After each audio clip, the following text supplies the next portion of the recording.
welcome to what is one of the most sacred, poignant nights in the Christian calendar, Maundy, Thursday. Maundy, a Latin word that means mandate or commandment. A new commandment I give to you, that you love one another as I have loved you. To love as Jesus loved. That is both the invitation and the challenge.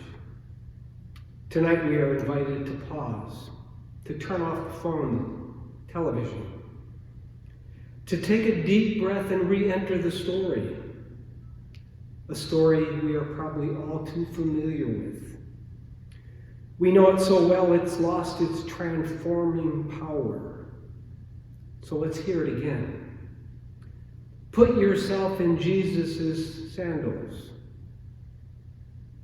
What emotions, what thoughts would have been racing through his mind?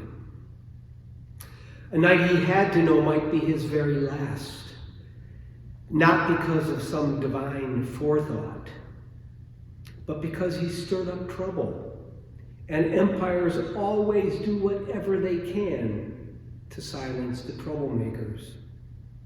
Can you feel his angst, his fear, his love? Or perhaps take a seat at the table and listen as the Master says, "This bread is broken like my body will be broken." What would you have thought hearing those words? Or drink from the cup of the new covenant, sealed with my life, my blood. How would those words have been heard? We live in a moment when too many Christians are enamored with power, quick to take up arms, willing to do all sorts of things in the name of God, so that they might sit with the shakers and the movers. But the one we name it as Lord refused to grasp power, refused to sell his soul for a seat at the table. Instead, his life suggests that love is the ultimate power. So let us enter the story. Let it touch our hearts and our minds, and perhaps change the way we live. Amen.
It was 2 days before the Passover and the festival of unleavened bread. The chief priests and the scribes were looking for a way to arrest Jesus by stealth and kill him, for they said, "Not during the festival, or there may be a riot among the people." While he was at Bethany in the house of Simon the leper, as he sat at a table, a woman came to him with an alabaster jar of very costly ointment of nard, and she broke open the jar and poured the ointment on his head. But some were there, and they said to one another in anger, "Why was this ointment wasted in this way? For this ointment could have been sold for more than 300 denarii and the money given to the poor." And they scolded her. But Jesus said, "Let her alone. Why do you trouble her? She has performed a service for me. For you always will have the poor with you, and you can show kindness to them whenever you wish, but you will not always have me. She has done what she could. She has anointed my body beforehand for its burial. Truly, I tell you, wherever the good news is proclaimed in the whole world, what she has done will be told in remembrance of her." Then Judas Iscariot, who was one of the 12, went to the chief priests in order to betray him to them. When they heard it, they were greatly pleased and promised to give him money. So he began to look for an opportunity to betray him.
14, verses 12 through 25.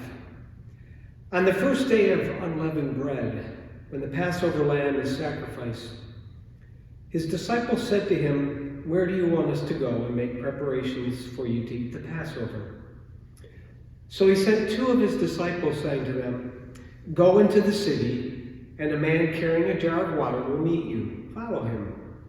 Wherever he enters, say to the owner of the house, 'The teacher asks, where is my guest room where I may eat the Passover with my disciples?'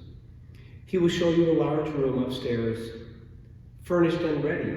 Make preparations for us there." So the disciples set out and went to the city and found everything as Jesus had told them, and they prepared the Passover meal. When it was evening, he came with the 12. And when they had taken their places and were eating, Jesus said, "Truly I tell you, one of you will betray me, one who is eating with me." They began to be distressed and to say to one another, "Surely not I." He said to them, "It is one of the 12, one who is dipping bread. For the Son of Man goes as it is written of him, but woe to that one by whom the Son of Man is betrayed. It would have been better for that one not to have been born." While they were eating, he took a loaf of bread, and after blessing it, he broke it and gave it to them and said, "Take, this is my body." Then he took a cup, and after giving thanks, he gave it to them, and all of them drank from it. He said to them, "This is my blood of the covenant, which is poured out for many. Truly I tell you, I will never again drink of the fruit of the vine until that day when I drink it new in the kingdom of God." When they had sung the hymn, they went on to the Mount of Olives, and Jesus said to them, "You will all fall away, for it is written, 'I will strike the shepherd, and the sheep will be scattered.' After I am raised up, I will go before you to Galilee." Peter said to him, "Even though all fall away, I will not." Jesus said to him, "Surely I tell you, this day, this very night, before the cock crows twice, you will deny me 3 times. And he said vehemently, "Even though I must die with you, I will not deny you." And all of them said the same. They went to a place called Gethsemane, and he said to his disciples, "Sit here while I pray." He took with them Peter and James and John, and began to be distressed and agitated. And he said to them, "My soul is deeply grieved, even to death. Remain here and keep awake." And going a little further, he threw himself on the ground and prayed that if it were possible, the hour might pass from him. He said, "Abba, Father, for you all things are possible. Remove this cup from me, yet not what I want, but what you want." He came and found them sleeping, and he said to Peter, "Simon, are you asleep? Could you not keep awake 1 hour? Keep awake and pray that you may not come into the time of trial. The spirit indeed is willing, but the flesh is weak." And again he went away and prayed, saying the same words. And once more he came and found them sleeping, for their eyes were very heavy, and they did not know what to say to him. He came a 3rd time and said to them, "Are you still sleeping and taking your rest? Enough, the hour has come. The Son of Man is betrayed into the hands of sinners. Get up, let us be going. Look, my betrayer is at hand." Mark 14, verses 43 to 65. Immediately while he was speaking, Judas, one of the 12, arrived. And with him there was a crowd with swords and clubs from the chief priests, the scribes, and the elders. Now the betrayer had given them a sign saying, "The one I will kiss is the man. Arrest him and lead him away under guard." So when they came, he went up to him at once and said, "Rabbi," and kissed him. Then they laid hands on him and arrested him. But one of those who stood near drew his sword and struck the slave of the high priest, cutting off his ear. Then Jesus said to them, "Have you come out with swords and clubs to arrest me as though I were a rebel? Day after day I was with you in the temple teaching, and you did not arrest me. But let the scriptures be fulfilled." All of them deserted him and fled. A certain young man was following him, wearing nothing but a linen cloth. They caught hold of him, but he left the linen cloth and ran off naked. Then they took Jesus to the high priest, and all the chief priests, the elders, and the scribes were assembled. Peter had followed him at a distance, right into the courtyard of the high priest. He was sitting with the guards warming himself at the fire. Now the chief priests and the whole council were looking for testimony against Jesus to put him to death, but they found none. For many gave false testimony against him, and their testimonies did not agree. Some stood up and gave false testimony against him, saying, "We heard him say, 'I will destroy this temple that is made with hands, and in 3 days I will build another not made with hands.'" But even on this point, their testimony did not agree. Then the high priest stood up before them and asked Jesus, "Have you no answer? What is it that they testify against you?" But he was silent and did not answer. Again, the high priest asked him, "Are you the Messiah, the Son of the Blessed One?" Jesus said, "I am. And you will see the Son of Man seated at the right hand of the power, coming with the clouds of heaven." Then the high priest tore his clothes and said, "Why do we still need witnesses? You have heard his blasphemy. What is your decision?" All of them condemned him as deserving death. Some began to spit on him, to blindfold him, to strike him, saying, "Prophesy." Then the guards took him and beat him. While Peter was below in the courtyard, one of the female servants of the high priest came by. When she saw Peter warming himself, she stared at him and said, "You were with Jesus, the man from Nazareth." But he denied it, saying, "I do not know or understand what you are talking about." And he went out into the forecourt. Then the cock crowed. And the female servant, on seeing him, began again to say to the bystanders, "This man is one of them." But again he denied it. Then after a little while, the bystanders again said to Peter, "Certainly you are one of them, for you are a Galilean, and you talk like one." But he began to curse, and he swore an oath, "I do not know this man you are talking about." At that moment, the cock crowed for the second time. Then Peter remembered that Jesus had said to him, "Before the cock crows twice, you will deny me 3 times." And he broke down and wept. Mark 15, verses 1 through 15. As soon as it was morning, the chief priests held a consultation with the elders and the scribes and the whole council. They bound Jesus, led him away, and handed him over to Pilate. Pilate asked him, "Are you the king of the Jews?" He answered him, "You say so." Then the chief priests accused him of many things. Pilate asked him again, "Have you no answer? See how many charges they bring against you?" But Jesus made no further reply, so that Pilate was amazed. Now at the festival, Pilate used to release a prisoner for them, anyone for whom they asked. Now a man called Barabbas was in prison with the insurrectionists who had committed murder during the insurrection. So the crowd came and began to ask Pilate to do for them according to his custom. Then he answered them, "Do you want me to release for you the king of the Jews?" For he realized that it was out of jealousy that the chief priest had handed him over. But the chief priest stirred up the crowd to have him release Barabbas for them instead. Pilate spoke to them again. "Then what do you wish me to do with the man you call the king of the Jews?" They shouted back, "Crucify him!" Pilate asked, "Why? What evil has he done?"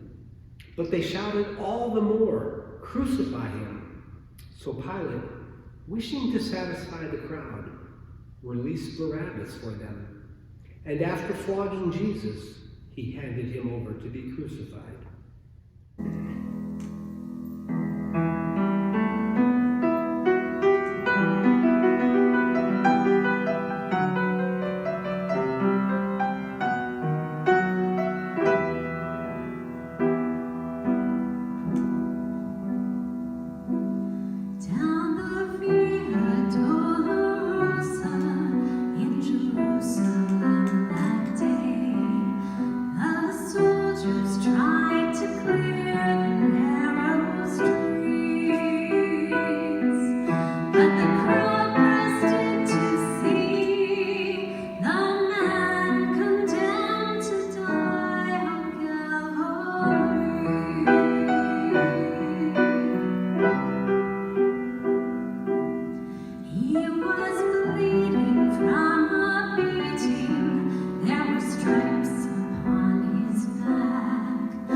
Then the soldiers led him into the courtyard of the palace, that is, the governor's headquarters, and they called together the whole cohort, and they clothed him in a purple cloak, and after twisting some thorns into a crown, they put it on his head.